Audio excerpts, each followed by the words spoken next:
of Queen Esther, and maybe we'll finish today. We'll find out. I'm not sure whether for sure we'll make it through, but we remember where we were last week. And the story of Esther is when she was called, and Mordecai told her, okay, you are to go and see the king because of the decree, the death decree that he's been given to the Israelites. And then she says, okay, I will go. And if I perish, I perish, right? And she says that we are now to fast for 3 days. At the end of the 3-day fast, which is the 15th day, she went to the king, and on the third day she was touched. She touched the scepter, right? All right. And it says, what did he ask the king? To come to a banquet. And Haman to come also. And at that banquet,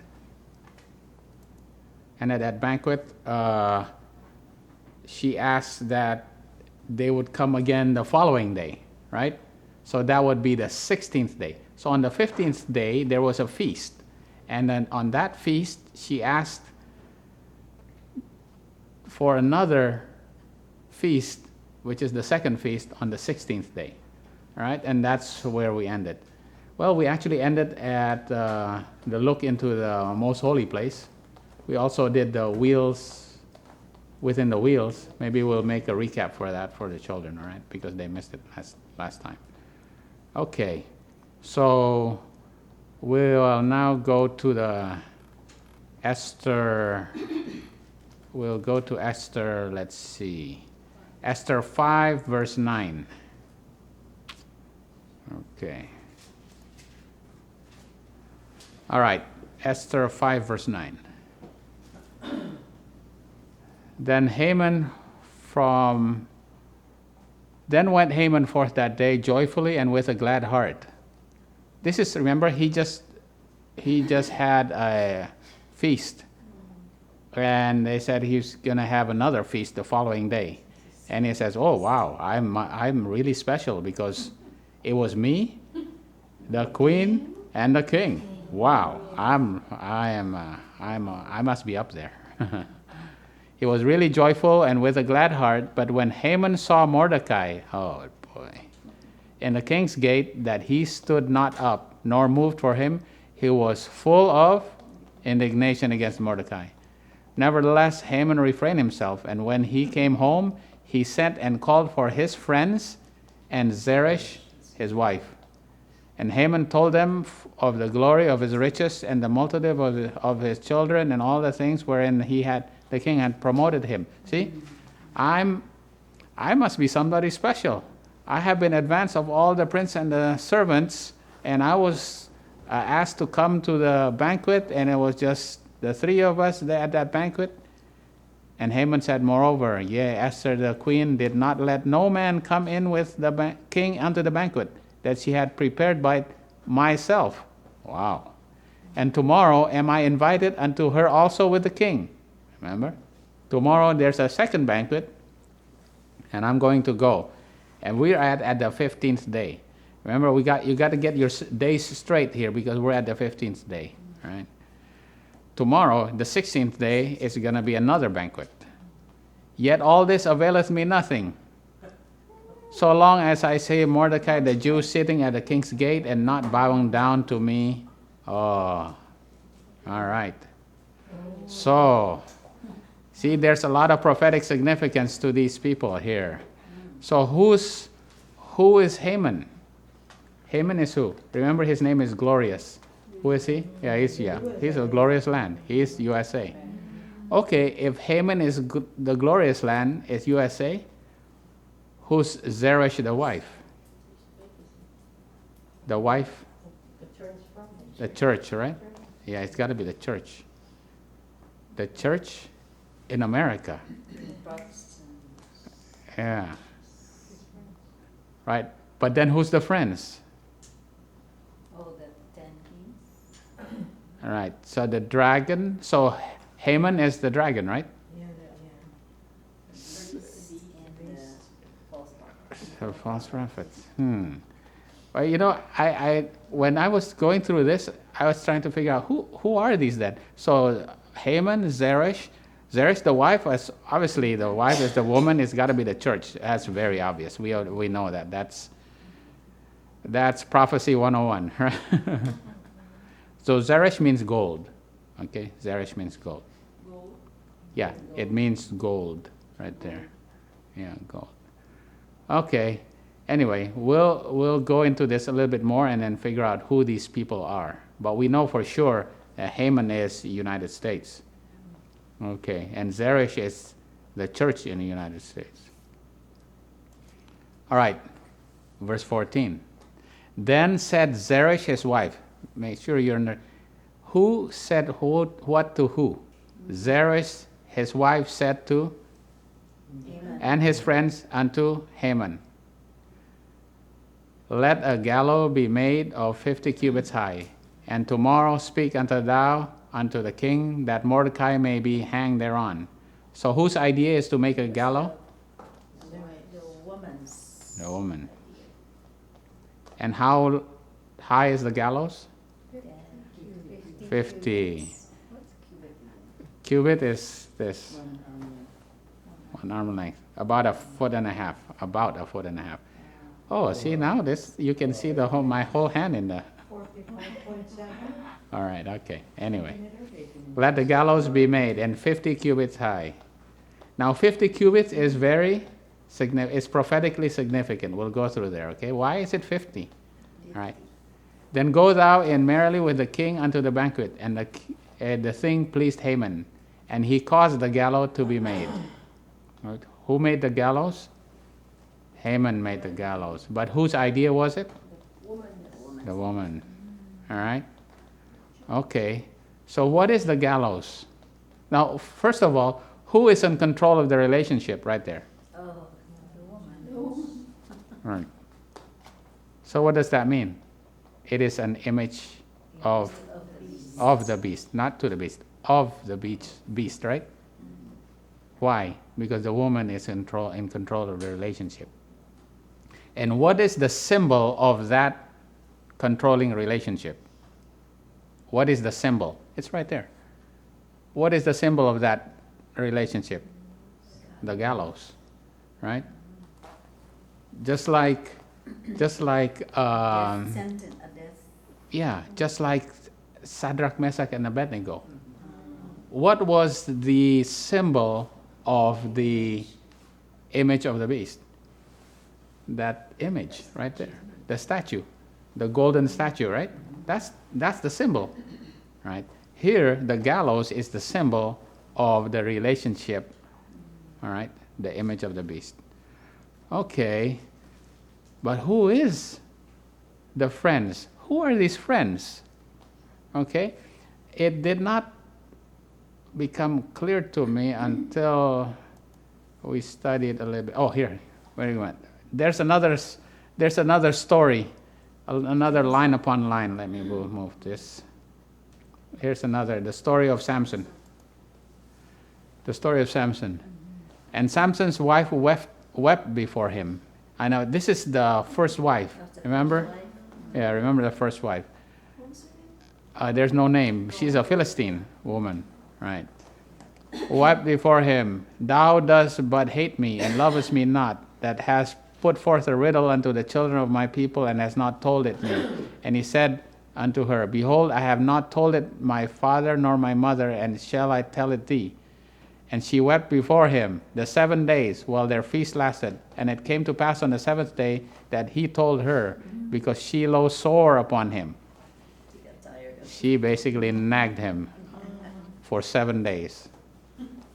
And she told the riddle to the children of her people. All right? This is the same thing. Who is in control of the relationship? The woman is control of the relationship. So who are these children of the people? That's the friends, right? The same like the friends here. That's the children of the people. And Samson It's like, right. And Samson is like Haman. Okay. So who are the friends of Haman? Who are the children of Samson's wife's people? Who are the Philistines? All right.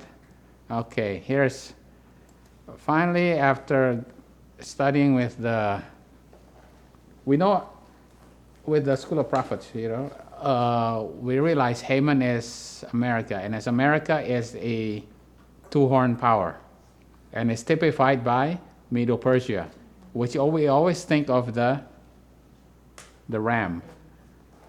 Oh, wait a minute, the ram, right? The ram with two horns. But in Daniel 7 is a bear. Right, it is the hump, right? One hump is higher than the other, right? Right. That's Medo-Persia. One is Medo, which is the lower one. Persia is the higher one, right? And three ribs, with three ribs. And what are the three ribs? A rib is according to the Bible, right? A rib is a woman, right? Because the woman is Eve.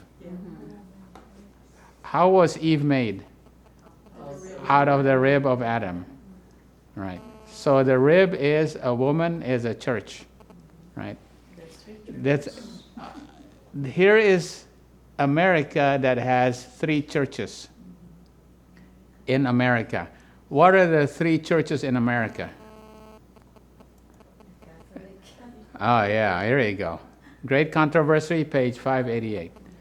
Through the two great errors, the immortality of the soul and the Sunday sacredness, Satan will bring the people under his deceptions. While the former lays the foundation of spiritualism, immortality of the soul as the former is the foundation of spiritualism, right? The latter, which is Sunday sacredness, creates the bond of sympathy with Rome. So it's Rome. The Protestants of the United States will be foremost in stretching their hands across the gulf to grasp the hand of spiritualism. So there's going to be first Protestants will join hands with Rome, and then will join hand with spiritualism, right? So the three churches is Rome, Protestants, and spiritualism. They will reach over the abyss to clasp hands with the Roman power. And under the influence of the threefold union, this country will follow in the steps of Rome in trampling the rights of consciousness. All right. So in a way, it's true. So the Protestants, the U.S. is the dragon, which is controlled by the Protestants, and Rome is the beast, right? And the false prophets is spiritualism, which is the religion of what? When you go to the United Nations, their religion is spiritualism, right? You realize it's going to be the unifying religion of United Nations, right? Okay, so that's the three ribs, which is the three churches, all right? So it's the beast, the dragon, and still the false prophets. But now you understand who are the false prophets. It's spiritualism. Okay. So those are his friends. Right. Yeah. Okay. So gallows is the visual test, right? Which is the symbol of the image of the beast. Nebuchadnezzar made an image of gold, whose height is, what's the height? 60 cubits, 60 cubits. But this is 50 cubits high. All right. It's still high, the gallows. Wow, that's still pretty high. Image of gold. And Exodus 32, what's another image of the beast? The golden calf at the foot of Sinai, remember? That's an image of the beast also. It's also an image of jealousy, right? Because it's the image of the God that they were worshiping, which is, and God is jealous for his people, but they made an image to that jealousy. All right. Okay, so now we're going to this part where the gallows are made, typifies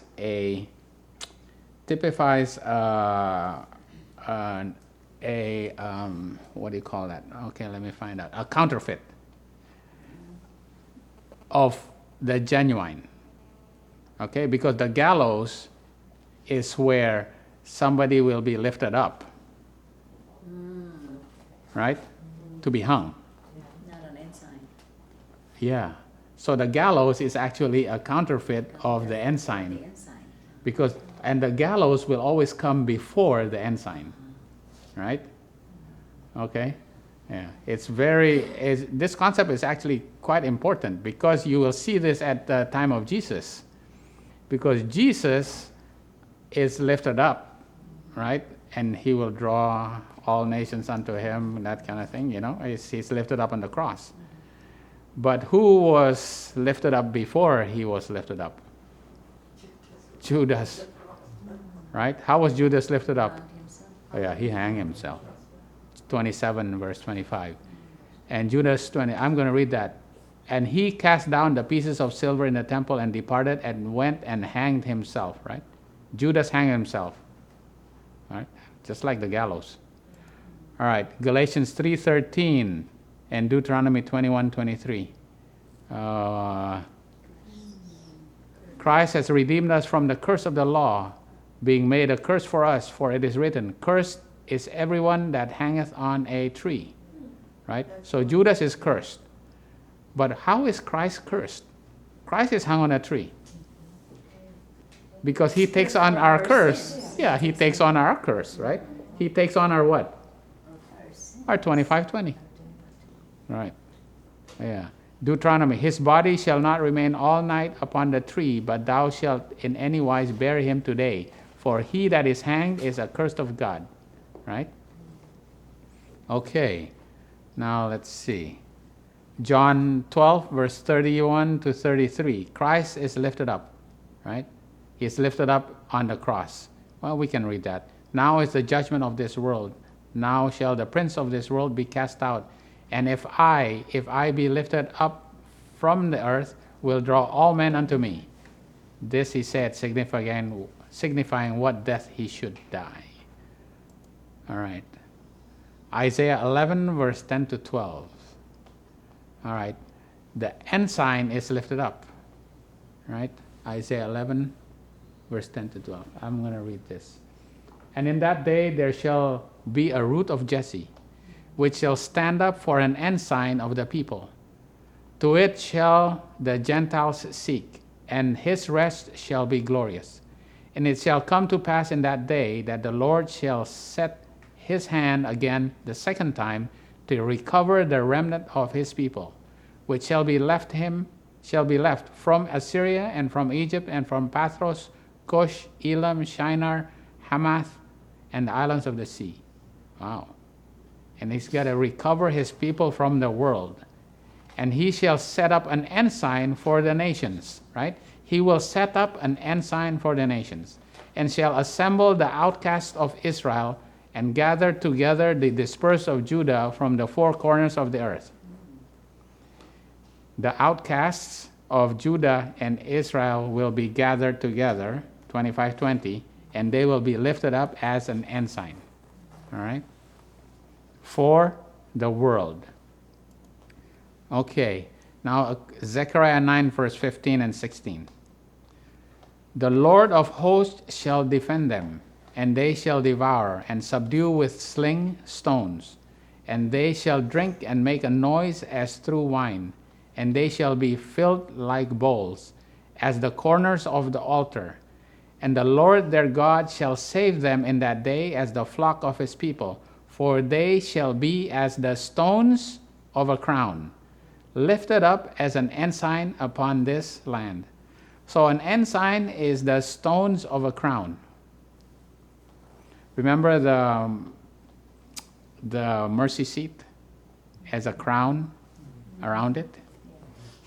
That's the ensign. So when you actually look at that, when you look at the mercy seat and you look at the altar of the tabernacle, you are actually looking at God's people, and they are being bound at that time period. And those two sticks that come in and join together will lift up the ensign, right? Will lift up the ark. And what are those two angels on the sides doing? They're looking, right? They are witnessing all of this, right? See, that's the two angels witnessing all that. Okay. So the ensign are the stones of a crown, right? The stones of a crown is an ensign that will be lifted up. That's the Ark of the Covenant, right? Remember, Judah falls away and hangs before the man of sin is revealed. So Judah falls away and hangs before the man of sin is revealed. Who's the man of sin that is revealed at the time of Jesus? If Judas falls away, like Pergamus, who's Thyatira? Barabbas, right? Barabbas is the man of sin. He's revealed because then the people will choose him instead of Jesus, right? Pergamus falls away with the church of Constantine that compromises before Thyatira is revealed, before papacy persecutes, right? The foolish virgins are first bound, and then the wise, they're first bound to be what? To be burned. And then the wise virgins, which is the wheat, are bound to be brought into the barn, right? So the ones that are lifted up to be hanged, it comes first, and then the ensign is. Yeah. It's actually, you see it in multiple places. All right, okay. Okay, now we continue. Esther 6, verse 1 to 3. On that night could not the king sleep. Remember, we're still on the 15th day here. The king cannot sleep, and he commanded to bring the records of the chronicles, and they were read before the king. And it was found written that Mordecai had hold of Bigthana and Teresh. Remember who's Bigthana and Teresh? Right, the one that plotted to kill him. The keepers of the door who sought to lay hands on the king Ahasuerus. And the king said, what honor and dignity have been done to Mordecai for this? Then said the king's servants that ministered unto him, there is nothing done for him. Oh, we didn't do anything for Mordecai. You mean he was instrumental in bringing down this plot, and he was not, was recognized? In that case, we should recognize him. And how was he recognized? We know the story, right? Yeah. Well, the king's robe on him, Yeah. right? And the king's servants said unto him, behold, oh, you know what? Just so happens Haman is at the door. And he said, well, we don't have to read this whole story. What shall we? And he says, okay, Haman, what shall we do to somebody who needs to be recognized? He thought it was him. And Haman says, oh, what? It's got to be me. Am I not called? I'm the only one called to a banquet with the king and the queen. It's got to be me. I'm lifted up. I'm rich. It's wow. And he said, well, let the royal apparel be put on him, and a royal crown be put on him, and one of the noble princes will, walk in front of him, and he ride a horse and proclaim, thus shall it be done to the man whom the king delighteth to honor. Right? Yeah. And this is typifying the what? Obviously, the triumphal entry. This is the triumphal entry. All right. This is what happens to Jesus. Jesus was lifted up right there. The triumphal entry. Okay. And so what did the king say? Well, in that case, you do that to who? Mordecai. You do that to Mordecai. Oh boy. And Haman took the apparel and the horse and arrayed Mordecai and brought him on horseback through the street of the city and proclaimed before him, thus shall it be done unto the king, to the man whom the king delighteth to honor. Wow. And he hated this man.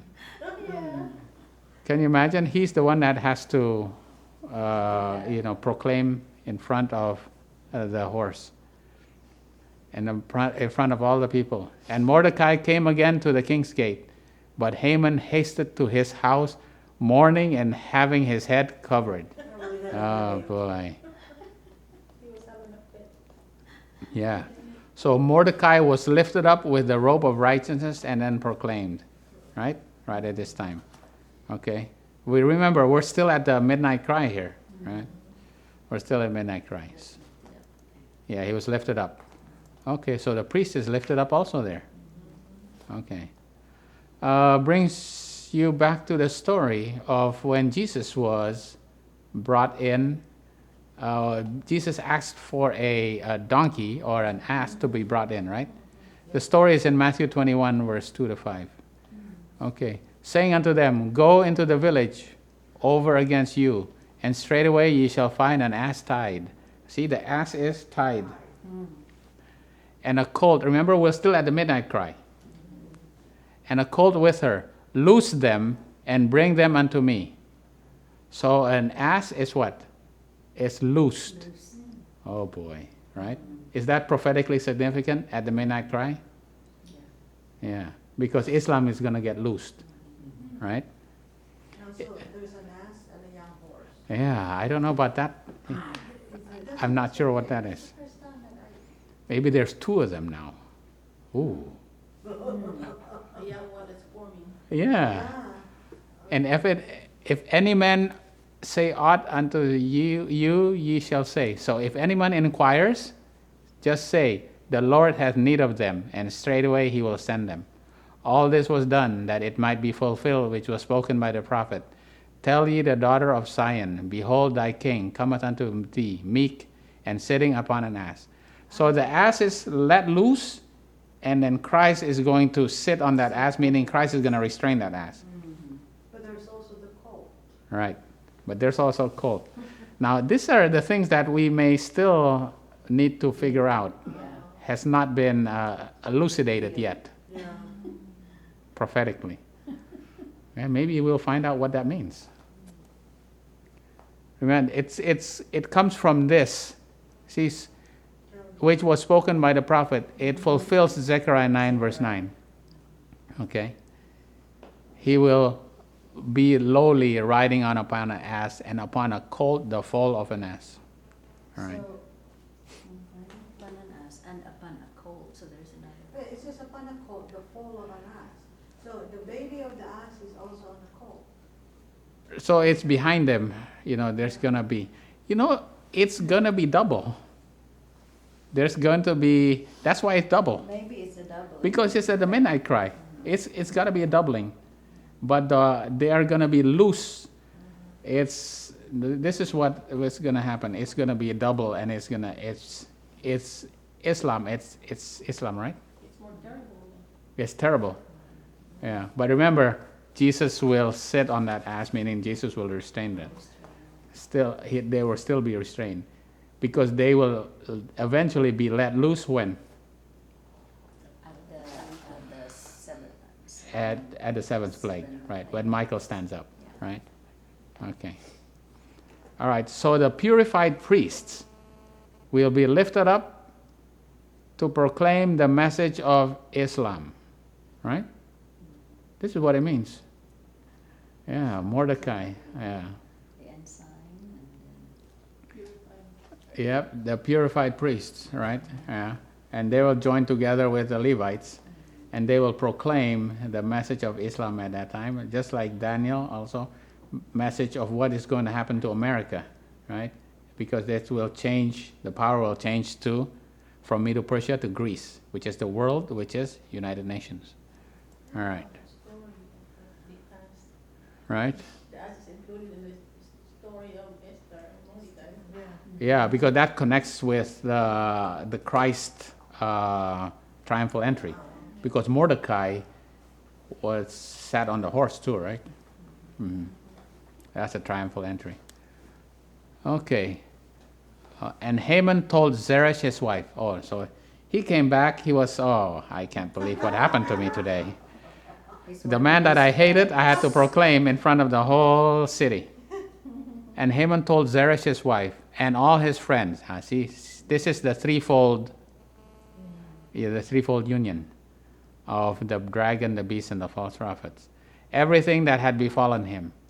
Then said his wise men and Zerech his wife unto him, if Mordecai be of the seed of Jews, before whom thou hast begun to fall, thou shalt not prevail against him, but shalt surely fall before him. Ooh. So his wife and the friends see that he is going to fall. They see that he's going to fall. And while they were yet talking with him, came the king chamberlain and hasted to bring Haman unto the banquet that Esther had prepared. So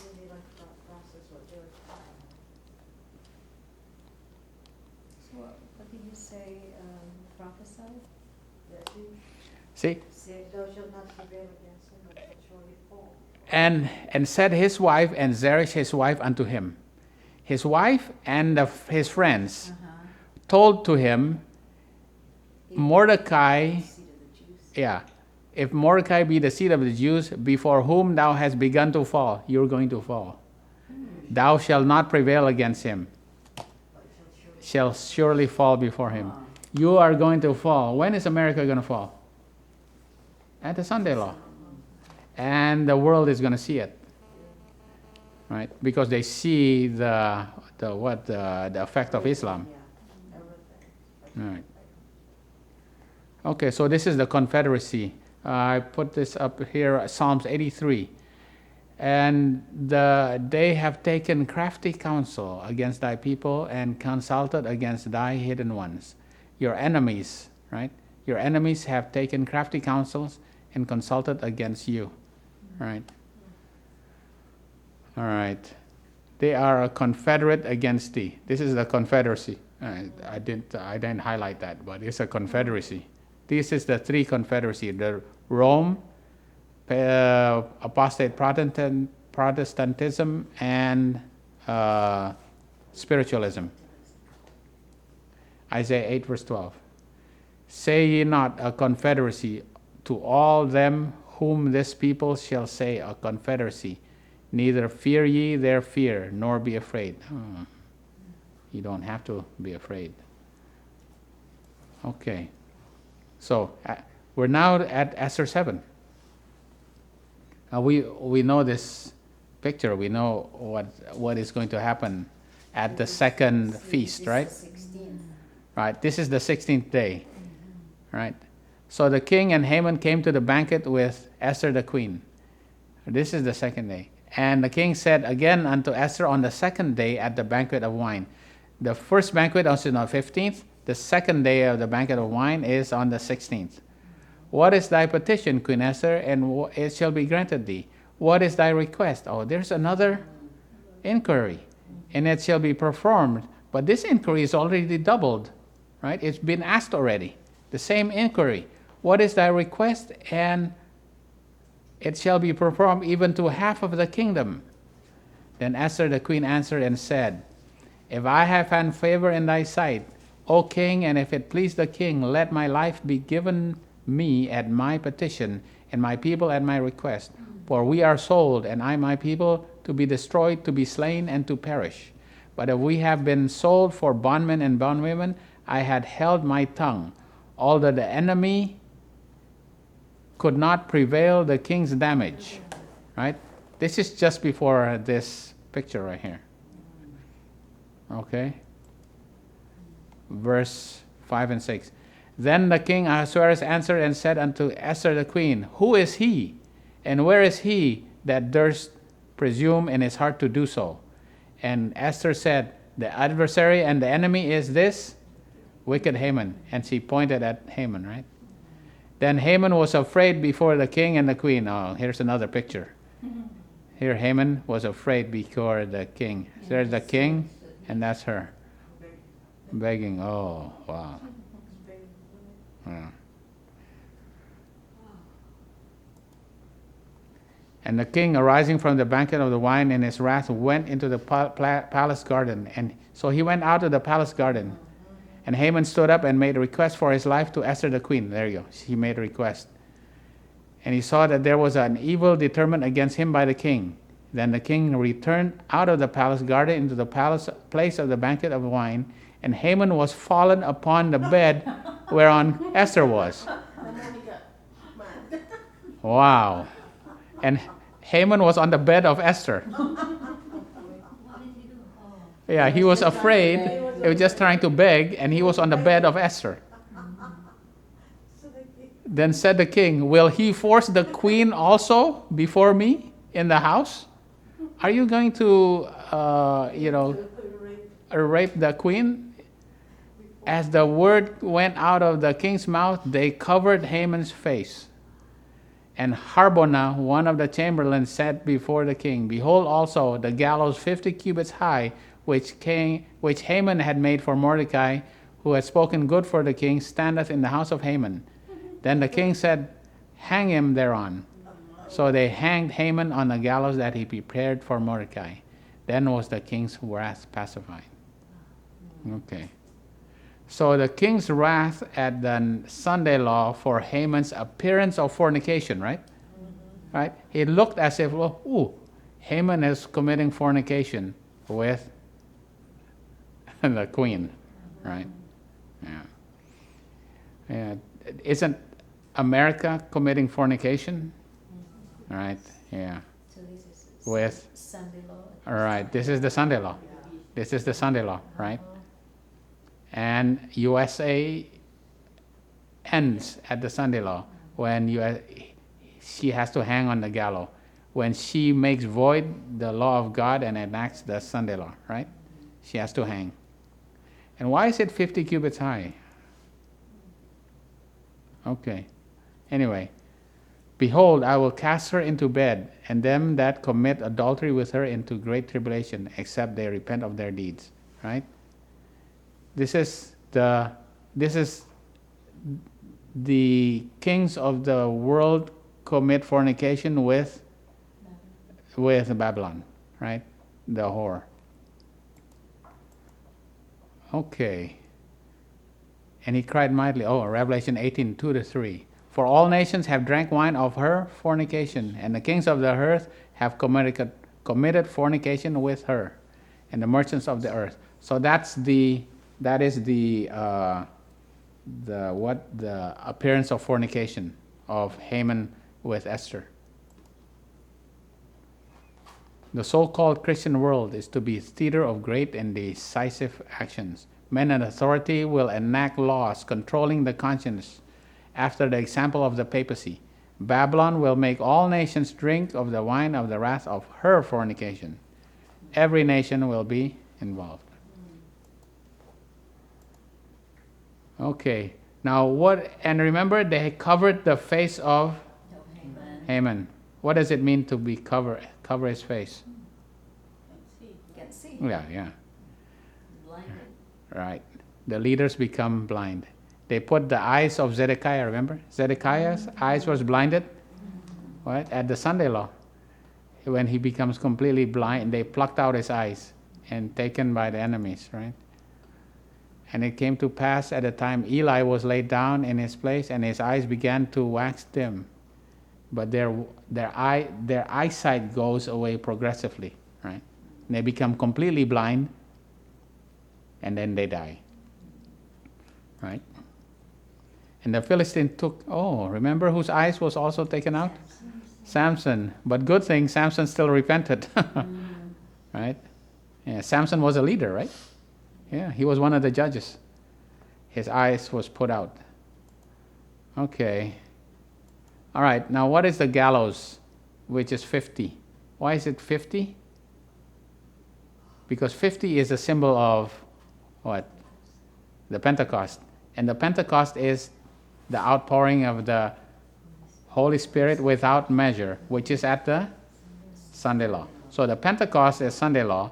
Pentecost is 50. 50 cubits high is Sunday law, talking about the Sunday law, right? All right. And this is, it said, then this is it that belongeth unto the Levites from 25 years old. So the Levites have to work from when they're 25 until they are 50 years old, right? And when they're 50 years old, what happens? Their work is done, right? Yeah. Because they are lifted as an ensign there, become a witness to the world, and the world joins at the Sunday law. Okay. And priests, they're from 30 years old until 50 years old, right? Okay, now we're at our lines. All right, where are we? This is the 15th day. There was the end of the fast, and she said she was going to go before the king, and she touches the golden scepter on the third day. 1, 2, 3, right? Esther touches the golden scepter on the third day and asks the king to come and have a feast on the 15th day. And the gallows are built, and there's an evil confederacy, and then there's a triumphal entry at the 15th day, which is the midnight cry, because that lines up right here, which is the midnight cry right here, right? Okay. This is the 13th, 14th, 15th, and 16th day enlarged, all right? Okay. The 15th day lines up with the midnight cry, and the 16th day which is the wave sheaf, lines up with the Sunday law, right? Okay. So the gallows are built, and it's 50 cubits high, right? Signifying the Pentecost, which is the Sunday law. And that's when Haman is hung, right? That's the feast number 2. The fall on the bed, which is an appearance of fornication, and his face is covered. He's blind already, and then he is hung on the gallows, right? The feast. This is the first feast. The first feast. Here's the first feast. There's another feast right here, but the feast is These are also feasts of like the Pentecost. They also have feasts there. This is the feast of unleavened bread, and this is the Passover. There's a Passover here. There's a feast of unleavened bread, and there's the Pentecost right here, right? Daniel, right? Daniel was touched 3 times. Remember, Daniel was touched 3 times, and Esther was touched on the 3rd day at the midnight cry, right? Yeah. Okay. Or only 2 feasts, right? Right. What is the second gathering? Yeah. This the second gathering. Remember, Esther was gathered the first time when she was called out as a priest, and then she was purified for 12 months. And then she became queen.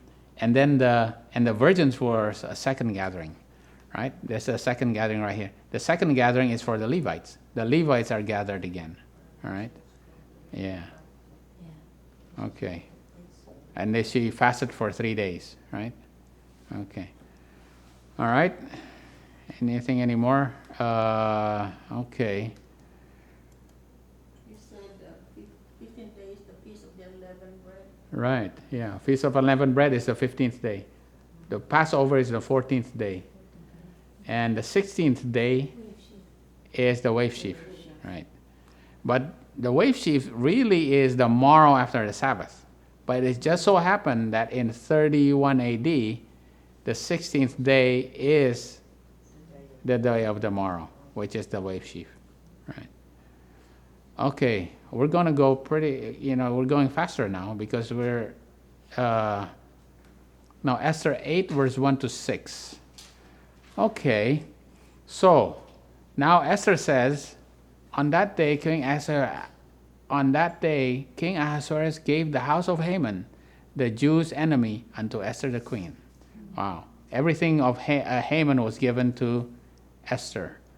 And Mordecai came before the king, for Esther had told what he was unto her. Oh, I am his cousin.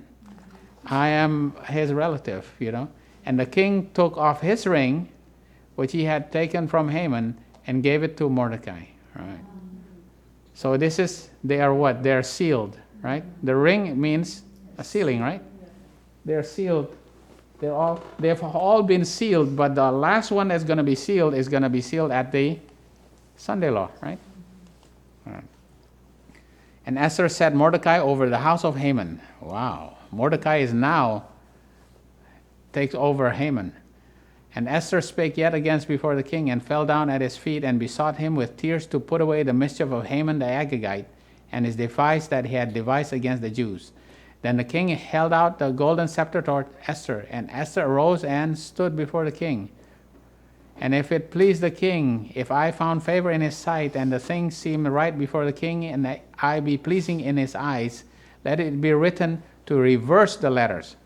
So here's another request to reverse the letter. Because once you make a letter, can it be rescinded? No. So now we make another, it's called a counter decree. Reverse the letters, devised by Haman the son of Hammedatha the Agagite, which he wrote to destroy the Jews, which in all the king's provinces. For how can I endure to see the evil that shall come upon my people? Or how can I endure to see the destruction of my people? You have a question? What does reverse the letters? Right. Remember, the letter was given out that all the Jews will have to die on the 23rd day of the 12th month. Oh, but basically saying that it's not going to happen. No, it has to happen, but there's going to be a counter decree. We haven't done it. The counter decree is going to be made. Okay? What kind of counter decree is it? The counter decree basically says that now you are still going to be, the people can still try to kill you at that time, but you can defend yourself. The counter decree says you can defend yourself, right?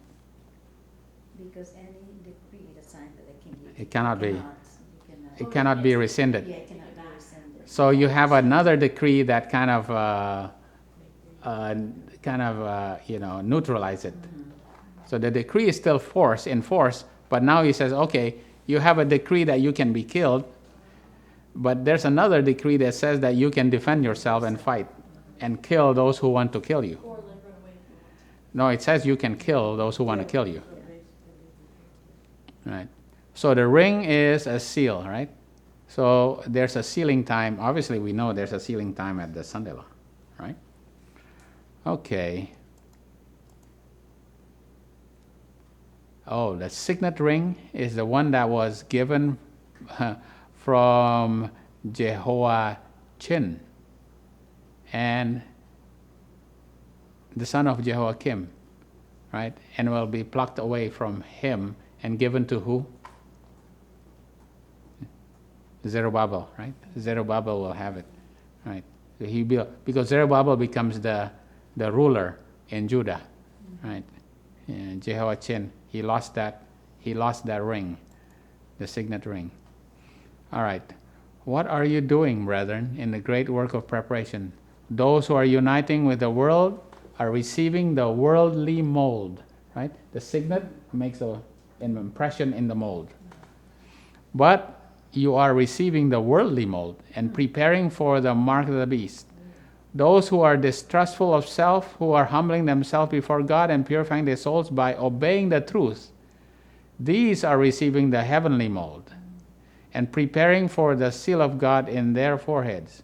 When the decree goes forth and the stamp is impressed, their character will remain pure and spotless for eternity. Right. Right. When you receive the seal, you will be pure for eternity. Okay. Now here is the decree. Then the king said unto Esther the queen and to Mordecai the Jew, Behold, I have given Esther the house of Haman and him that hanged upon the gallows, because he laid his hand upon the Jews. Write ye also for the Jews, as it liketh you, whatever you like, in the king's name, and seal it with the king's ring. For the writing which is written in the king's name and sealed with the king's ring may no man reverse. Right? Then were the scribes called at that time in the 3rd month, okay? 3rd month, in the month of Sivan, on the 3rd and 20th day thereof. 23rd day of the 3rd month. That's also significant. And it was written according to all that Mordecai commanded unto the Jews and to the lieutenants, deputies, rulers from India and to Ethiopia, 127 provinces, every province the writing thereof, and unto every people after their language, to the Jews according to writing and according to their language. So they made a counter decree, right? The counter decree basically says that you may defend yourself, all right? Okay, and they made it, which is written on the 23rd day of the third month.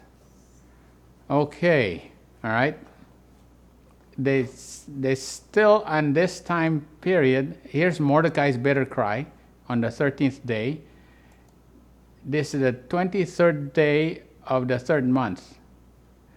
And obviously not so coincidental is exactly 70 days. From the 13th day of the first month until the 23rd day of the third month is actually 70 days, right? That corresponds to the Sunday law also, right? That's when a reverse decree, because the decree will go effect here, right? Right? Right? The decree is made here, but goes effect here. But there's a counter decree that is made on this day, right? Which is the 23rd day of the third month, right? To go effect here, that you can defend yourself, right? In the Sunday law.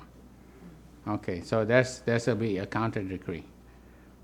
All right? I wonder what means that was. Yeah. That means, well, for some reason, we know that we are going to be saved here. Because, remember, what happened is when they actually wanted to kill us, their swords sword will become limp, like a straw. like a straw. Right? Remember, National Sunday law for the priests, they are already sealed. Right, they're already sealed here. They're already sealed right here. The priests are sealed here. The Levites, the sealing is all the way here until here. The last Levite will be sealed here. But there's the decree that they will be able to defend themselves. Yeah. How it, what the specifics of that, I'm really not sure, will probably be, there more light will come upon that. But we know for sure that that at the death decree, a death decree will be saved. And that's basically the end of time, basically, because that's when the Father will say it is finished. Right. Yeah. And that's the story of Esther. The Jews killed the enemies. That's right. They will kill their enemies, and that's at Purim, right? That's Purim. But these, we know, when we study Book of Esther, we're studying all the decrees, right? There's as many decrees already. We'll make a little summary of the decrees if we get there today. Okay, so far there's several decrees already, all right? Okay, but these are all the decrees. But remember, there's a death decree at around the 7th plague there. Okay, that's the counter decree, right? That will take effect here. This is the decree was made here to make effect here, but there's a counter decree that basically neutralizes that decree. What is effect for our time? Counter decree. That's the one that we say we're not really sure because that's in the future, right? This is going to be in the future, but we know the effect of it that we are not going to die here. Those who pass from the time of the 7 plagues, if you are living at the 7 plagues and you are holy, will you die? Is that last one after Universal, is that still the one that was made for the Jews? Right, it was made right here. It was made there, but it's supposed to It's take to form. be enforced right there. But the counter decree is made before then so they can like find the 6. That they can fight back. Yeah. How that really affects, we're really not sure what that really means, But what we know that the plan to annihilate the Jews was already made up by Haman. He was already casting lots even at this time. So in his heart, he was already before Sunday law. America wants to enact the Sunday law even before 9/11. But their decree basically is right here, basically kind of a Sunday law, which will include killing the people somehow. But that will not be enacted until this time. Yeah, right. But it's going to happen at Sunday law. All these things are going to start happening. So what is that last decree for our time? The last decree is when there is going to be a decree made that those who do not keep the Sunday will be able to be killed at midnight, because that's midnight. This is also going to be midnight, and at that time people are running away to the mountains, and they're being chased, because before that time they were not, nobody can be killed unless they go through a trial and they go put in jail and all this. But at that time, everybody, all of them can be killed. Right. That's the death decree. There is going to be a death decree, and that's going to happen. Actually, happens after the 7 plagues. Yeah, it's going to happen here. We know the death decree comes at this time. Right. During the 7th plague, yeah. During the time of the 7th plague. Because they're going to be blaming the plagues on Right. God's people. So. Yeah, that's okay. All right. A lot of the stories, we don't completely know for sure exactly what the details are. Yeah. More light will come, especially at the end. Okay, Esther 8. Continue Esther 8.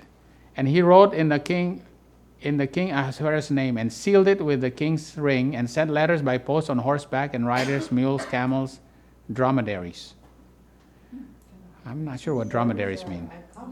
Camels? Yeah. Oh, young camels. Yeah, young ones. Yeah. Oh yeah, they're like ships. Yeah, ships in the desert. Wherein the king granted the Jews which were in every city to gather themselves together, stand for their life, to destroy, to slay, to cause to perish all the power of the people and the province that would assault them. See, there you go. That's the counter decree. Both little ones and women to take the spoil of them for a prey. They can even take the spoil for a prey. Upon one day in all the provinces of the king Ahasuerus, namely upon the 13th day of the 12th month, right? On the 13th of the 12th month, you can now fight back and kill anybody that wants to kill you, which is the month of Adar. All right. The events that followed in rapid succession, all right? The appearance of Esther before the king, the market favor shown her, the banquets of the king. Remember, this is the appearance of the king, Esther before the king, all right? When was that? Midnight cry. The market favor shown her, okay, that's at midnight cry. The banquets of the king, okay, that's the 15th day. And the Haman as the only guest, the troubled sleep of the king, the public honor shown by Mordecai, and the humiliation and fall of Haman upon discovery of his wicked plot against the Jewish people. All right, that's the Sunday law. So this is the story between midnight cry and the Sunday law. All right, what does Ellen White say about that history? In a marvelous manner, God wrought in behalf of his penitent people, and a counter decree issued by the king allowed them to fight for their lives, was rapidly communicated to every part of the realm by mounted carriers who were hasted and pressed on by the king's commandment. It's rapidly communicated. So everybody will rapidly know there's going to be a counter decree, right? It's going to be rapid events. All these events will be rapid, right? The copy of the writing for a commandment. So now there's a copy of the commandment to be given in every province was published, right? So the post, they brought it with mules, went out and hastened and pressed on by the king's commandment. The decree was given in Shushan. First it was given in the palace, in the capital city. And Mordecai went out from the presence of the king in the royal palace of blue and white, and with a great crown of gold, with garment linen and purple. Now he's all decked out. He has his royal apparel. And the city of Shushan rejoiced and was glad. The Jews had light, greatness, joy, and honor. In every province, in every city, wheresoever the king's commandment and his decree came, the Jews had joy and gladness and a feast and a good day. And many people of the land became Jews. This is when? We're at the Sunday law. Remember, many of the people became Jews. Is that prophetically significant? Obviously, because that's the stick joining together, right? Right? This is the stick joining together. This is the stick of Ephraim. The Gentiles become Jews. And what happened? For the fear of the Jews fell upon them. Why did they fear? Because the decree. Because of the decree also, but why? Because they prophesied that something bad is going to happen. You know, it has something to do with the counter decree. Something bad is going to happen. Yeah. Because they prophesy. That's why they fear. And they found out, oh, it happens. Yeah, the Gentiles. The Gentiles will now fear the Jews. They actually fear, but they want to kill them, right? It's a fear, but that they want to. So you don't take this literally, but actually at that time they're going to fear the priests and the Levites, right? But there's the fear of the Jews will fall upon the Gentiles. All right. So the converted Jews are the 11th hour workers, are Edom, Moab, and Ammon, right? That escaped the papacy, right? Okay, all right. The Jews of Shushan are the priests, right? Okay, all right. There are diligent students of the word of prophecy in all parts of the world who are obtaining light and still greater light from searching the scriptures. This is true of all nations, all tribes, and all peoples, right? This will come from the grossest error and will take the place of those who have had opportunities and privileges. Who has had opportunities and privilege and had not prized them? Spiritual Israel. They will take the place of spiritual Israel. These come from all nations, all tribes, and all peoples all over the world, right? These have worked out their own salvation with fear and trembling, lest they should become deficient in doing the ways and wills of God. While those who have had great light, who is this? Spiritual Israel. Through the perversity of their own natural heart, turn away from Christ because they were displeased with his requirements. But God will not be left without witnesses. The 1 hour laborers will be brought in at the 11th hour. So who are the 1 hour laborers? All these diligent students that come in from all parts of the world, all nations, all tribes, and all peoples, right? That's the 11th hour workers. That's the stick of Ephraim, right? Stick of Ephraim. The 11th hour workers is the stick of Ephraim that comes in. So it was 1 hour later. That's right. That's the ones that come in from the outside, right? I remember we used to study in the past, say that the 1 hour laborers are those who are the remnant, for some reason. Yeah. I remember that. The 1 hour laborers actually is the stick of Ephraim, right? Because the remnant is actually the priests and the Levites. Yeah, this is before we understood the priests and Levites. We used to think that 1 hour laborers are the priests and Levites. Well, we now know better. We actually have better understanding now. The priests and the Levites are not the 1 hour laborers.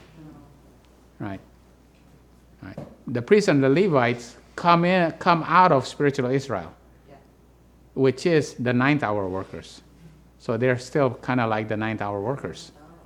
But the 11th hour workers are the Gentiles, Edom, Moab, and Ammon. Were the 9th hour ones? The priests and the Levites. The 9th hour workers are those who are called in, which is spiritual Israel. And Right. the first hour ones are the ones who study, right? These are the 11th hour workers. The 1 hour The 1 hour laborers are the 11th hours. The ones who come in at the 11th hour, just before midnight. Edom, Moab, and Ammon. Mm-hmm. The worldly. The Gentiles that become Well, just before Sunday law. The converted Jews, remember? The converted Jews that now fear have the fear of the Jews, right? They're worldly people, right? They're worldly. They come out of grossest error. Remember, look at this. They come out of the grossest error. Universal Santa Claus. Will take the place. Yeah. They come out of, so even they have grossest error, the most error they have, but at least they live to the light that they have, right? And that's the thing. So it's going to come out of the world. It's going to come out of Islam. It's going to come out of Catholicism. It's going to come out of Protestantism, Buddhism, you name it. And every religion there is, even if it is grossest error, they're going to come out of there. And that's when the wall of Jericho falls, right? That's the Sunday law, right? Right. The wall of Jericho falls at Sunday law, right? The midnight cry is when the wall of Constantinople falls, right? Yeah, that's the priests and the Levites, right? The priests first, the Levites join in, right? And the 1 hour laborers are the 11th hour workers, right? That would be after Universal Santa Law. Oh no, that's Sunday law. Sunday law. Yeah, Sunday law. The stick joins, right? Stick joins. They join together. They completely join at the National Sunday law. Right. Yeah. Right. Mm-hmm. Okay. Yeah, we'll go into that later on. Now in the 12th month, Esther 9. Oh, we're at 9, Esther 9 already. Now in the 12th month, that is the month Adar on the 13th day. Now we're at the 12th month in the 13th day of the same, which is we're now at the day. The 12th month in the 13th day of the same, when the king's commandment and his decree drew near to put in execution in the day that the enemies of the Jews hoped to have power over them, though it was turned to the contrary, right? Mm-hmm. That the Jews had rule over them that hated them, because they had a counter decree. The Jews gathered themselves together in the cities throughout all the provinces of the king Ahasuerus to lay hand on such as sought their hurt. Okay, if you're gonna cause hurt to us, we are going to lay hand on you, and no man could withstand them. Oh, for the fear of them fell upon all people, and all the rulers of the provinces and the lieutenants, deputies, officers helped the Jews, because the fear of Mordecai fell upon them. For Mordecai was great in the king's house, and his fame went throughout all the provinces. For this man, Mordecai, waxed greater and greater. So Mordecai waxed greater and greater. Why is Mordecai waxing greater and greater? Pouring out of the Holy Spirit, right? David waxed greater and greater. David, at the time of David, when David was anointed, he waxed greater and greater, because the pouring out of the Holy Spirit is more and more and more. So, Can you open the door, RC?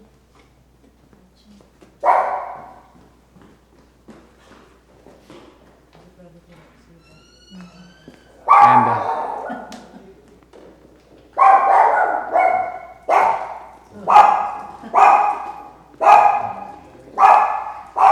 You're gonna postpone, right? yeah, Postpone the, yeah, well, Because it's. Don't stop it, because it's okay. recording. Hello. Was it raining when you left? All right.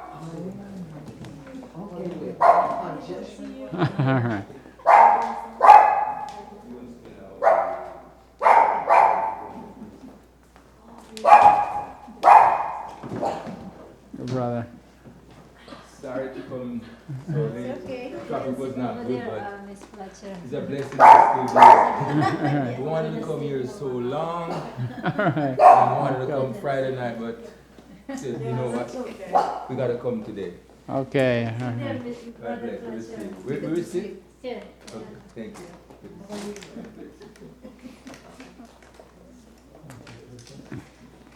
you. We're doing the story of Esther and Mordecai, and how Mordecai had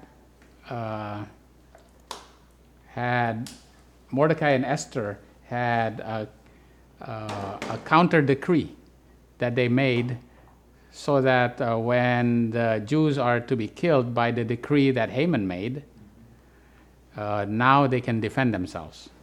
And because of that, Mordecai waxed greater and greater. So we were doing just a word study, line upon line. What does waxing greater and greater mean? Because David waxed greater and greater, right? And the fame of David went to all the lands, and the Lord brought the fear of him upon all nations. That's right.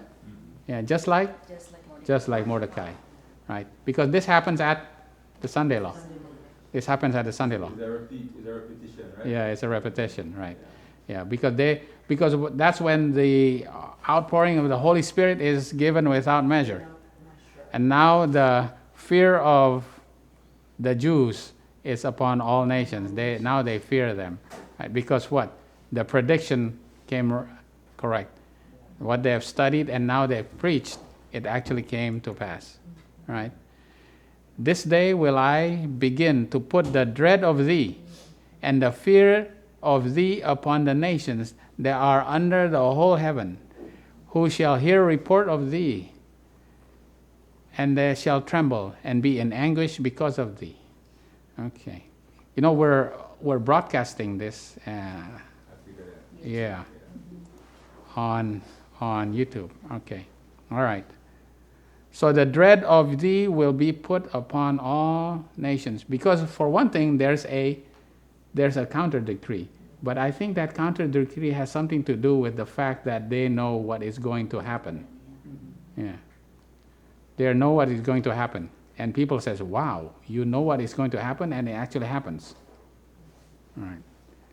I'm not sure about that, but for some reason that sounds like very possible. All right. Okay, we go. Esther 9, verse 5 to 10. Thus the Jews smote all their enemies with the stroke of the sword, and slaughter and destruction, and did what they would unto those that hated them. And in Shushan the palace, the Jews slew and destroyed 500 men. And, all right, I'm not going to read all of that, but that's the 10 sons. The 10 sons of Haman. All right. They slew in Shushan the palace the 10 sons of Haman. The son of Hammedatha, the enemy of the Jews, slew they, but on the spoil they laid not their hand. So Haman is a prophetically significant of the United States. And who are the 10 sons of Haman? The United Nations. The United Nations, right? Because that's because Haman is the leader of the United Nations. But Haman is hung at the Sunday law. And then after the Sunday law, then the 10 sons of Haman, which is, now because after the Sunday law, United Nations takes over. Because then it is the dragon power that will join with the beast, right, for 1 hour. And the 10 sons of Haman is the United Nations. But they will be killed, right? They will be hanged. Oh, first of all, they're not hanged yet. It said they were slain, right? They were slain. Okay? Right? They were slain. Yeah. Haman was hanged, but they were slain. Yeah. The 10 sons were hanged. Were slain first. Slain. On that day, the number of those that were slain in Shushan, the palace was brought before the king, and the king said unto Esther the queen, the Jews have slain and destroyed 500 men, and the 10 sons of Haman. This is on the 23rd, wait a minute, what day was that? On the 23rd day. The day of the 12th. Of the 12th month. Okay. They have killed 500 men and 10 sons. Right? What is thy petition? And it shall be granted thee. And what is thy request? And it shall be done. Then said Esther, if it please the king, let it be granted to the Jews which are in Shushan to do tomorrow, okay, tomorrow, according to this day's decree. And let Haman's 10 sons be hanged upon the gallows. And the king's commanded it so to be done. And the decree was given at Shushan, and they hanged Haman's 10 sons. So they said the counter decree that was given way back is now going to be repeated tomorrow. So there's another decree to extend that decree another day, and on that day they hung Haman's sons. Okay, why did they kill and then hang? Isn't it unusual? Yeah. Why don't you hang and then they die? Yeah. It's like Haman. They slew them first and then they hanged them. Okay, well, that's actually significant. That's prophetically significant. Okay. Yeah? The decrees. Everybody can see them. Well, that's true. Right. Yeah. Because when you're, it's like the disobedient prophet. His ass or his donkey was killed by the lion, but it was not eaten, right? So when you lay dead, like in Revelation 10, the two witnesses was killed in the streets, but they were not. They were not buried. Why can they are as if they're dead, but they're not buried, meaning they can still testify, right? Even though they're dead, they can still testify, right? Evidence. Yeah, they're evidence. Okay, so this is, wait a minute, this is the 13th day of the 12th month. There's a decree extension request, and then the 14th day, the decree is repeated, and the 10 sons were hanged. Okay. All right, we keep going here. We're going pretty fast now. For the Jews that were in Shushan gathered together on the 14th day of the month of Adar and slew 300 men. So first they slew 500, and now they slew 300. All right? But on the prey they laid not their hand. But the other Jews that were in the king provinces, there's Jews in Shushan, there's also Jews in the provinces. They killed 75,000. Wow. On the 13th day of the month of Adar and the 14th day of the same rested day. All right, so they rested on the 13th and 14th day. Okay, we're going to put this on a timeline to make it, right now it's a little confusing. And they had a day of feasting and gladness. The Jews that were in Shushan assembled on the 13th day and the 14th day thereof, and on the 15th day they rested and made it a feasting and gladness. Therefore the Jews of the villages that dwelt in the unwalled towns made the 14th day the month of feasting and gladness, and they sending portions one to another. This is one time in the Bible that I see that they're giving gifts to one another. Why are they giving gifts? Because they're celebrating their deliverance, right? Yeah. The Jews are sending portions to one another. They never did. I actually went to a website of one of the they have, Jews and what their feasts are and what happens at Purim. It's actually called Purim. Yeah. What do? They actually give gifts. On Purim. Yeah, to the poor. They actually give gifts to the poor. Right. Okay. So, and Mordecai wrote these things and sent letters unto all the Jews that were in the provinces, both nigh and far, to establish this among them, that they should keep the 14th and the 15th day yearly, the 14th and the 15th, as the days wherein the Jews rested from their enemies, and the month which was turned unto them sorrow to joy, mourning to good day, and it was feasting and joy, sending portions one to another and gifts to the poor. Right? They still do that. Right? It's called Purim. And the Jews undertook as they had begun, and as Mordecai had written unto them, because Haman the son of Hammedatha the Agagite, the enemies of all the Jews, had devised against the Jews to destroy them, and had cast pur. What is pur? Lot.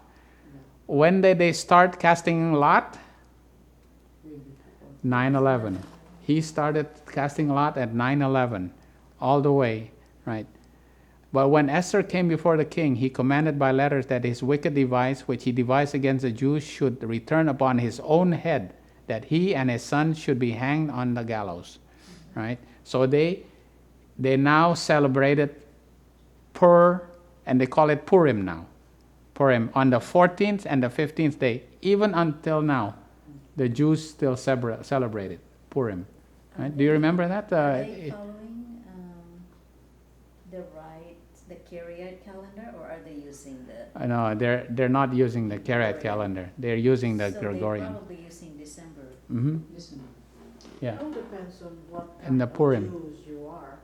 Yeah, it depends. I guess. Yeah. But most Jews follow the Gregorian calendar. Gregorian. Yeah. Mm. no, yes, yeah. Wherefore they call these days, now it's called Purim, after the name Pur, right? And the Jews ordained and took them, and upon their seed, and upon all such as join unto them, as it should not fail, that they keep these 2 days, according to their writing, and according to their appointed time every year, that these days should be remembered and kept throughout every generation, every family, every province, every city, that the days of Purim shall not fail among the Jews, nor the memorial of them perish from their seed. Then Esther the queen, the daughter of Abihail, the Mordecai, the Jew, wrote with all authority to confirm the second letter of Purim. So there was 2 letters of Purim. One is to decree it, and the second is to confirm it, right? But it's a decree of Esther, right? So far we have several decrees that's given out by Ahasuerus, but this is the decree by Esther. And the decree of Esther is actually the decree of Purim, and the other one is the decree that was, authored by Mordecai and Esther, but still given by Ahasuerus, is the counter decree. Yeah, but this is the decree of Purim, that they observe it every year on these 2 days, the 14th and the 15th. All right, and it is called, and the decree of Esther confirmed this matter of Purim, and it was written in the book. All right. Okay. All right, we're basically going to the end, and we'll make a summary. And the king Ahasuerus laid a tribute upon the land and upon the isles of the city and isles of the sea, and all the acts of the power on his might, and the declaration of the greatness of Mordecai, whereunto the king advanced him, and are they not written in the book of the chronicles of the king of Medes and Persia? For Mordecai the Jew was next unto King Ahasuerus, and great among the Jews, and accepted of the multitude of his brethren, seeking the wealth of his people, and speaking peace to all his seed. Right? So Mordecai was, when you see this story, Mordecai is very prominent, right? Yeah, he's very prominent. Esther seems like she was following what Mordecai, right? Mordecai was the kind of like the brains behind it. Yeah, the administrator. And this actually goes specifically very fitting. He was like Joseph. Yeah, the more right. Pharaoh was the king, but Joseph was the one that do all the execution. Yeah, we were studying because this fits perfectly into the application of the from 2 Chronicles 29, the priests and the Levites, right? Because the priests are the priests that serve in the tabernacle. They're the higher ones. And then there's the Levites. There's the ones that are kind of like under them, that are being taught. Because from the study of Esther, we find out that those who are called at 9/11 until the midnight cry are the priests. And then those who are called afterwards are the Levites. Then they will be lifted up as an ensign at the Sunday law, right? To the whole world. And then the whole world will know. That's when the fear and the dread of all nations will come upon thee, because they will now fear. Yeah, because, okay. All right, now let's make the timeline. That's the timeline. Now we'll make a summary of Purim now. All right, this is the 13th day. Remember the death decree. This is the Sunday law here. This is the universal Sunday law. This is when the Gentiles will come in, and then they will now learn, and then their probation closes at universal Sunday law, right? And what will happen? That's when the winds will be let loose, and the 7 plagues will come in. And the death decree is given on the 13th day of the 12th month, right? Okay, but at the 13th day of the 12th month, they will have another, that's the 13th, the 14th, and the 15th. Remember, they have days of rest there. Yeah. Okay. There's the days of Purim. Okay. There's the counter decree is made at this time. I'll enlarge this into the 13th.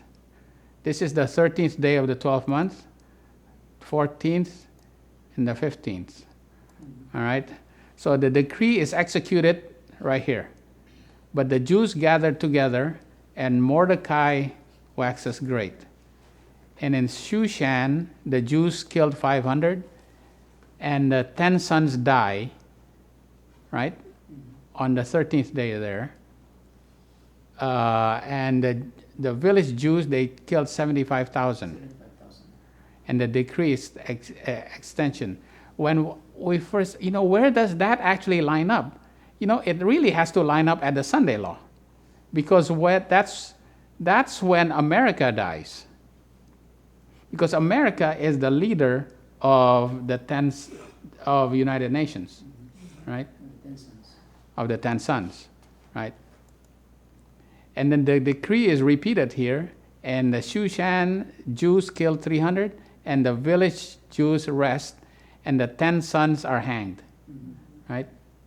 So they're killed here first, but then they're hanged here at the Sunday, the universal Sunday law, right? Yeah. Because they were only 1 hour. Right. They last only for 1 hour, right there. Where they're giving their testimony really only with 1 hour with the beast. Okay. The beast. Right. So this is when America dies, and then the United Nations takes over, and the United Nations join with the beast, with the papacy right here, and then United Nations dies, right? And then the 8th kingdom, which is the papacy, will come in at the universal Sunday law. And this is the 7 plagues. Then the 7 plagues will come in here, right? And there's a death decree also. And then there is going to be a death decree made, right? The death decree will be made that you can kill all of God's people, but then they will all be saved, right? Because it'll be midnight, But right? the death decree in the first place was already placed Way ahead. It was already made up way before, at the midnight cry, actually. Midnight cry, yeah. Hmm. Yeah. So the counter decree is repeated here. I'm not sure what that actually means, They hanged after they die. All right. Okay, let's see. What else? Oh, there you go. That's the 10 sons hanged right there, the 10. It's going to be hard to put them all together. Yeah, I couldn't put 10. I just put 10 right there. Yeah. And then the Shushan Jews rest, and the village Jews rest, right? That's the end, actually. Now, this basically will start the 7th millennium. Ellen White basically says that's the end. Jesus will come right there, right? Because God the Father will come. The heaven will open, and God the Father will roar from the throne and say, "It is finished." And He will then say the day and the time and the hour of Jesus, when Jesus comes, right? That's right after this time. The Shushan Jews. So who are the Shushan Jews? That's the priests and the Levites. The village, those are the priests. The village Jews are the Levites, right? The village Jews are the Levites. And there's the converted Jews, right? Anyway, we've gone through the story of Esther now for 7 weeks now. Yeah, it's all uploaded there. You can go and find it there. It's on YouTube. It's on YouTube, right? But maybe I'm gonna go back and do one other thing just for you, just to make sure, because the children hasn't seen this, specifically about the story of when Esther was touched she touched the scepter, right? King Ahasuerus held out the scepter. It was after 3 days of fasting, right? Let me and my maidens fast for 3 days. And at the end of 3 days, she went in and says, if I perish, I perish, right? But she went in and the king held out the scepter, and so basically she touched the king, right? On the third day. And in the story of Daniel, it was Daniel 10. Daniel was touched how many times? Easy, 3 times. Daniel was touched 3 times.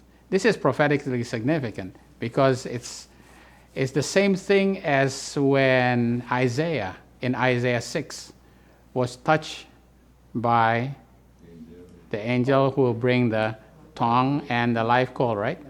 It's the same thing. They were purified, right? Okay, I'm going to go back to that slide here. Okay.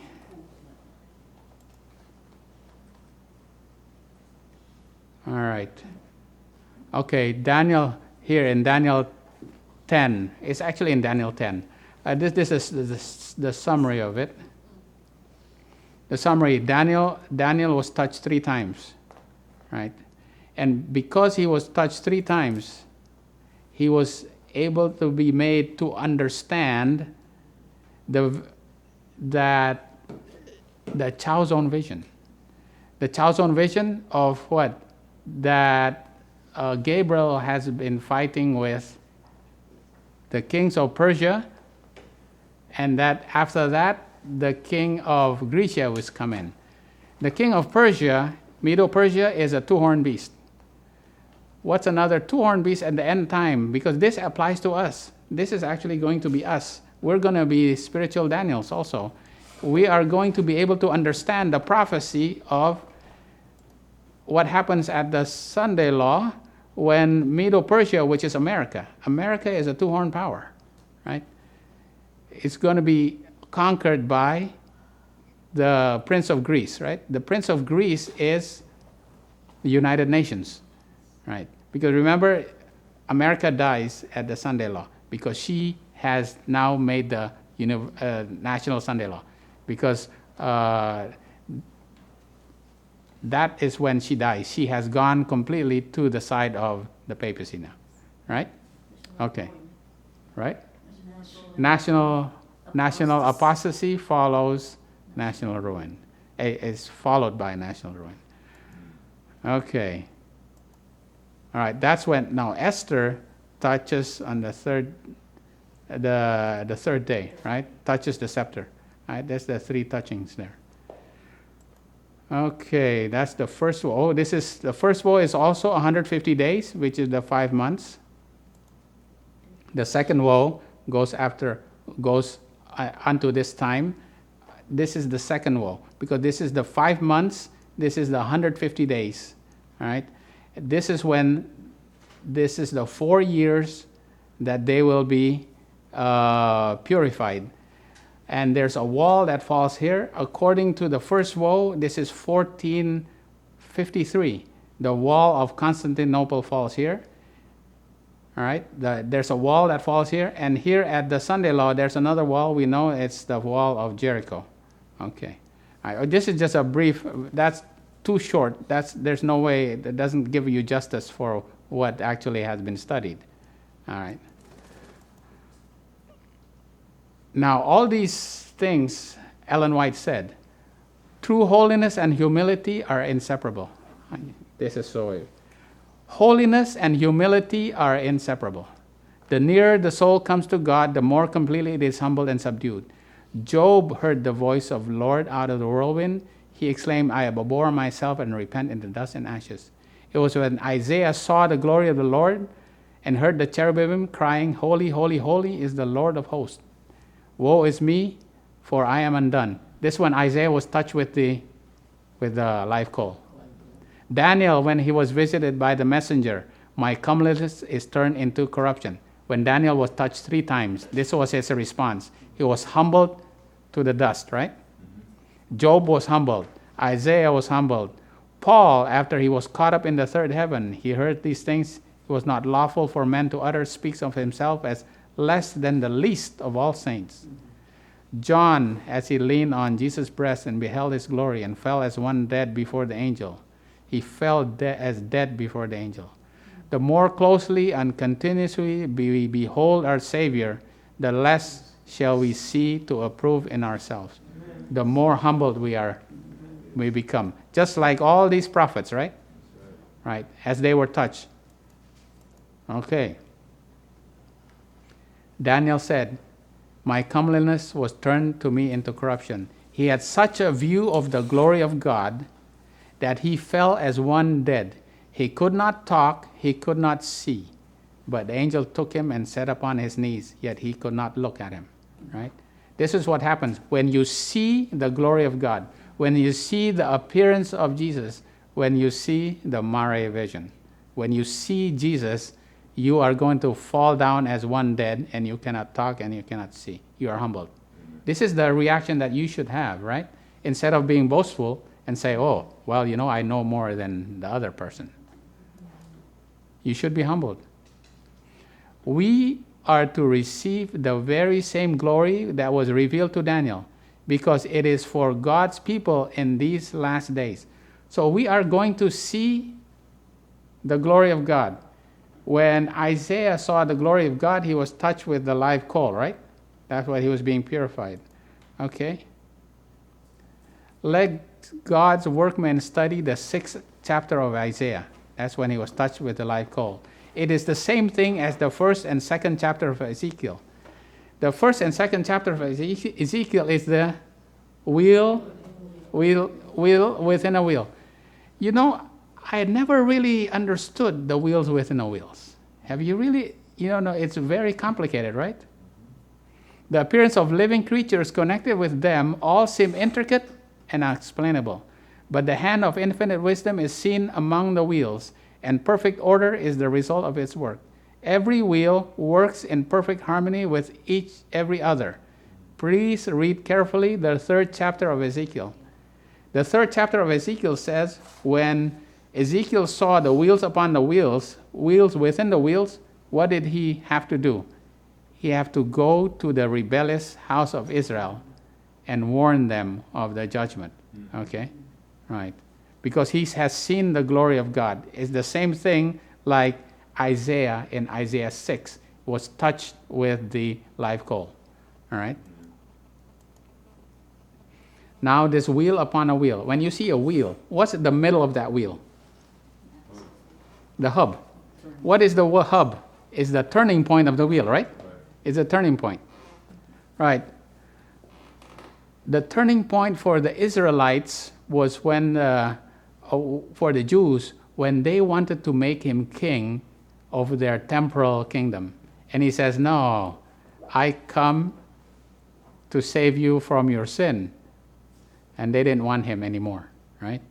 Yeah, because they're looking for a temporal king. That means it was their turning point, right? So their turning point is actually a place in history. It's a time, it's a point in time, there's a turning point. It's a turning point, right? You can put a date on it. Also Judas had a turning point. When was Judas's turning point? When Jesus says, I am the bread of life. And Judas says, you know what, when you can actually turn bread, when we can actually turn stone into bread, or your word turned everything into bread, we can feed an army and we can conquer the world, and I can be the treasure. Mm-hmm. But Jesus said, I am the bread of life, and he understood it meant a spiritual bread, meaning that was his turning point, because now that was actually his turning point, right? He turned for the bad, for the worst. But there's also turning points for Joseph. When he was taken as a slave, that one day when he used to be a pampered boy, suddenly he had to grow up, right? And it was his turning point. And then also the turning point of who? Peter. When Peter look at the look of Jesus, when Jesus looked into his eyes, when he already denied him 3 times, his turning point was a turning point for good, right? As compared to Judas, right? There was a turning point. So these turning points are a point in time, okay? These turning points, okay, we know this is the turning point for America, right? America for the nation. This is a turning point for the Levites. The Levites were called here. I mean, the priests. The priests were called for it. We have been called. At 9/11, we've been called, right? We understand 2520. We understand what the role of Islam is, right? At the midnight cry, there's going to be a call for the Levites. This is their turning point, right? And at the Sunday law, there's the world, the Gentiles. That's their turning point, right? Because we're going to be the ensign for them, and this is going to be their turning point, right? So this is, and the wheel within the wheel, the wheel is like the workings of the Holy Spirit for them. It looks as if it is a wheel within a wheel. So the hub looks like it's a wheel within a wheel, all right? So this is the turning point in 1989 for America. This is the turning point for the Levites, turning point for the priests, and this is the turning point for the Gentiles. And these are the wheels that turn, and Isaiah and Ezekiel saw. And it seemed very complicated when actually it was all the turning, the power of the manifestation of the power of God in this time history, this timeline, where now the whole world can see. And it is taken all these people just that come out of Laodicea who have stammering lips and cannot speak a foreign tongue, and they are being taken. It seems very complicated. How could they do all of this? But it's going to be lifted as an ensign. And it seems so complicated, but when you see the wheel turning within a wheel, it's actually the manifestation of the power of God, which is in perfect order, right? So all of this comes in to us from the timeline, the story and the time of Esther. We've studied for 7 weeks actually, and we've studied. Let me do one more thing, okay? One more thing. This is kind of a test now. You have to have a post-test. Summary. Let me see. Now, okay, let me go. I have a. Oh, no. Let me. We'll have to leave no better time. Oh, yeah. Okay. Oh, you're going to have to leave. All right. 2 o'clock is the deadline to go to the prison. Oh. If it's 2 o'clock past, they will not let you come in again. Oh, okay. Is it right here? The prison? Right here. Yeah, Brooksville. Yeah. There's several exits. I really enjoyed this. Hopefully we try to come back here next week. You're going to do more of this next week? Yeah, we're pretty much done with Esther. We've done a lot of things, but we are going to go with Ruth now.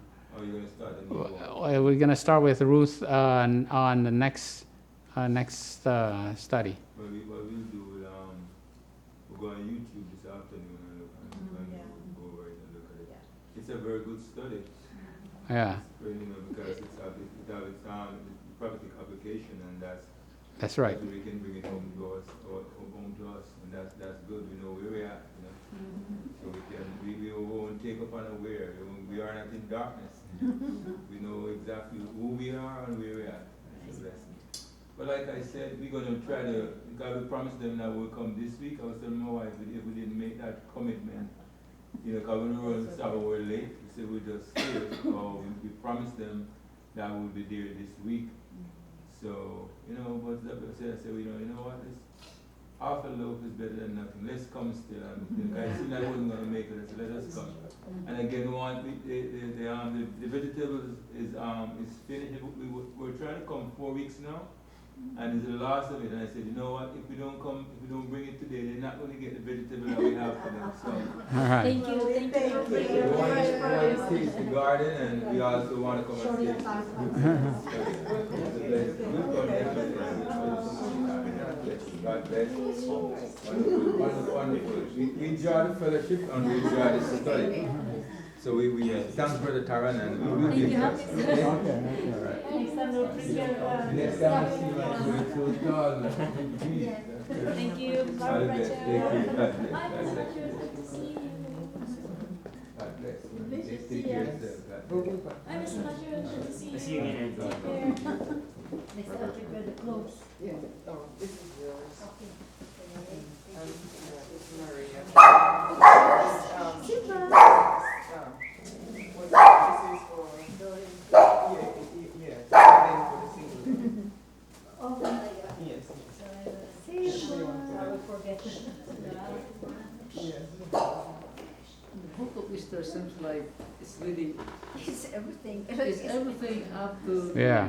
And has, yeah, to the end. Up to the end. Mm-hmm. Good. Yeah. It's really, really good. Yeah. You know, I really need to make a what? Yeah, a summary. The whole book. No. Just of the decrees. Thank you. Okay. It sounds like it's really. Are you still on the? Yeah. It's okay. We can still. You can't pause yourself. I can put. I can cut it afterwards. Yeah. Yeah. I'm actually putting a Dragon is Wrath animation. As you know. All right. Yeah, if they're going to the prison, it closes and they're Yeah. very strict. Yeah. And you have to make an appointment for that.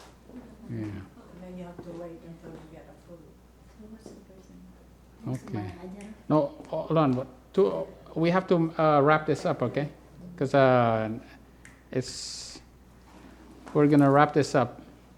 Let's wrap this up with the decrees, okay? We'll make a summary of the decrees. All right. The first decree is to bring Vashti. Remember, bring Vashti. It was a decree to bring Vashti. Right? It was on the third year, and the chamberlains were the ones, and it was the king. What time are you gonna finish worship this evening? Because what we could do, because we finish at 3 o'clock here, and we could stop back if you. Yeah, just come back. Okay, so we're back Okay, here. yeah, okay with this. Okay. So they will come back. All right. So there's the decrees. The first one is bring Vashti. The second decree is a divorce decree. Remember? And I actually put it there. The third year National Sunday Law. Who I guess who asked for it and who actually sealed it and made it, which is the king, obviously, and the references. And then a decree to gather the virgins, right? And then the death decree. That was in the 13th day of the first month of the 12th year. And that was at the midnight cry. And who was the author of it? Who asked for it? Haman, right? And then there's the counter decree, the 23rd day of the third month of the 12th year, which was Esther asked for that one, right? And then there's the decree that is repeated, right? It was repeated so that they can still defend themselves on the 14th day, right? That was on the 13th day. So there's 6 decrees, but remember the letters of Purim, I have to move myself. I'm blocking the way here. All right. The letters of Purim, which was made by Mordecai and Esther, and it was actually the Esther's decree, right? So these decrees, you count multiple different ways, but when I counted it for myself, I count 7 decrees. Because it's, for some reason, that's a very nice number to actually put into the 7 decrees, the 7 kings that bring into the 7 thunders. Everything is 7. It's all inside. Yeah, it all coincide. Okay? All right. Now, we need to figure out, remember, who is Ahasuerus? I'm going to give a name and you're going to tell me who it is prophetically, okay? Ahasuerus. Who is Ahasuerus prophetically? Yeah, Jesus, right? What about Vashti? It's the church. The disobedient church. Yeah, it's spiritual Israel, actually. Right? The disobedient church is the spiritual Israel. What about Zerech and friends?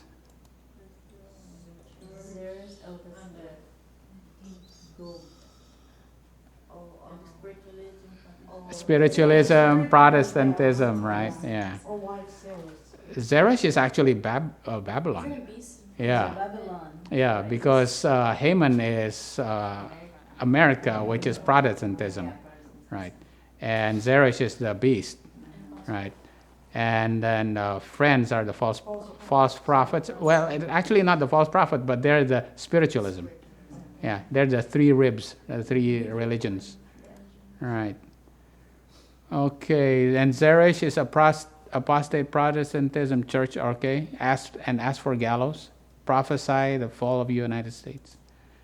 Haman, okay, who's Haman? Haman is USA. Hanged at National Sunday Law, leads the horse that carries Mordecai, plans the National Sunday Law at 9/11, casts lots, is the father of 10 sons, dies at the Sunday Law, hang at the...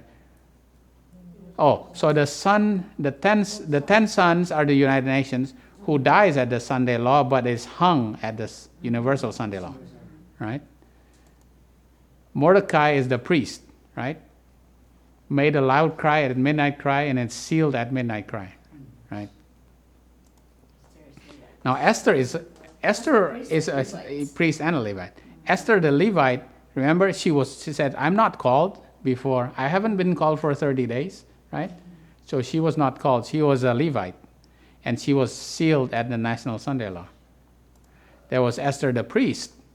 She was gathered at 9/11, and then she marries the king at the midnight cry, right? Okay, let's see. Bigdan and Teresh. Who's Bigdan and Teresh? Chamberlain. The Chamberlains. Yeah, the Chamberlains. Yeah, Bigdan is the Chamberlain, which is the apostate church, right? And Teresh is the apostate nation, right? Apostate nation. Bigdan is the apostate church, Teresh is the apostate nation. And they're both hung at the Sunday Law. That's America. This is spiritual Israel. Shushan Jews are the priests. Village Jews are the Levites. And there's the converted Jews also. All right. Okay. So that basically ends the Esther. All right.